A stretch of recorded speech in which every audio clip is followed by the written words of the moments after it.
Hello students, आप लोगों ने हिंदी का पेपर उम्मीद है आप अच्छे से दे दिया है। अगर नहीं अच्छा से गया है तो उसे आप छोड़िए, डिप्रेशन में मत रहिए, क्योंकि अब आपको गणित का पेपर देना है। ठीक है, वो अच्छे से तैयारी कीजिए। जो आपको 27 फरवरी को आने वाले महत्वपूर्ण प्रश्न बताने जा रहा हूँ, जो आपके 4 और 6 नंबर में आएंगे, इसे अच्छे से प्रैक्टिस जरूर कर लीजिएगा। ठीक है, और ये बहुत ही इंपॉर्टेंट प्रश्न बता रहा हूँ, ये ज़्यादा नहीं, ये 4 ही प्रश्न है हमारे पास। जो 4 प्रश्न लिया हूँ, वेरी वेरी इंपॉर्टेंट है, मोस्ट इंपॉर्टेंट है, वेरी वेरी मोस्ट इंपॉर्टेंट प्रश्न है।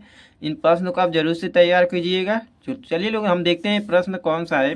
तो देखो, ये प्रश्न बार बार आता है, बहुत ही रिपीटेड है। देखो, 2 अंकों की संख्या अंकों का योग 9 है। ठीक, इस संख्या का 9 गुना संख्या के अंकों को पलटने से बनी संख्या का 2 गुना है, वह संख्या ज्ञात कीजिए। ठीक है, तो आपको इसे अच्छे से प्रैक्टिस कीजिएगा। मतलब ये हमारे 2 चर वाले रैखिक समीकरण चैप्टर से है।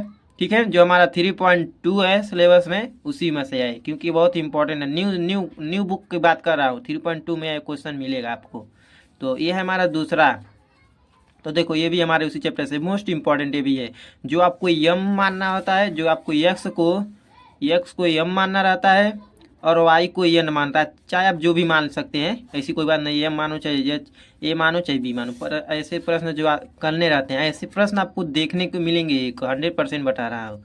ठीक है, और एक ऐसे प्रश्न मिल जाएंगे। देखो, √5, देखो √5 भी मिल सकता है, √5 एक √7 मिल सकता है, √3 मिल सकता है। ऐसे कई कर मिलेगा प्रश्न, आपको एक प्रश्न देखने को मिलेगा। ये हो सकता है 3 नंबर में आए या 2 नंबर में आए। ठीक है, ये इसी प्रश्न को बस सिर्फ बात करें, बाकी तो 6 नंबर में भी आ सकता है, 4 नंबर में आ सकता है।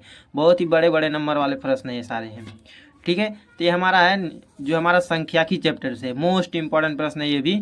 इसे आप तो जरूर से तैयार, कोई तैयार मत कीजिए, पहले चौथे तैयार कीजिए और पहला तैयार कीजिए। ठीक है, ये क्योंकि बहुत इंपॉर्टेंट है, और चारों इंपॉर्टेंट है, चारों को तैयार कर लीजिए अच्छे से। देखो, निम्नलिखित आंकड़ों का माध्यक 525 है। यदि बताओ का युग 100 है, तो एक्स और वाई का मान ज्ञात करना है। इसमें आपको एक्स और वाई का मान ज्ञात करना है। ठीक है, जो हमारा दिया है, देखो वर्ग अंतराल है और 12 बारंबारता है। ठीक है, तो देखो यहाँ पर हमें एक्स और वाई दिया है, आ गया।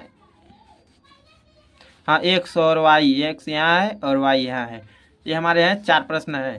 तो 4 प्रश्न अच्छे से कॉपी में नोट कर लीजिए और इसी को प्रैक्टिस कीजिए। ठीक है, तो चलिए मिलते हैं किसी नेक्स्ट वीडियो में एक और इम्पोर्टेंट क्वेश्चन के साथ। तो चैनल को भी सब्सक्राइब कर लीजिएगा।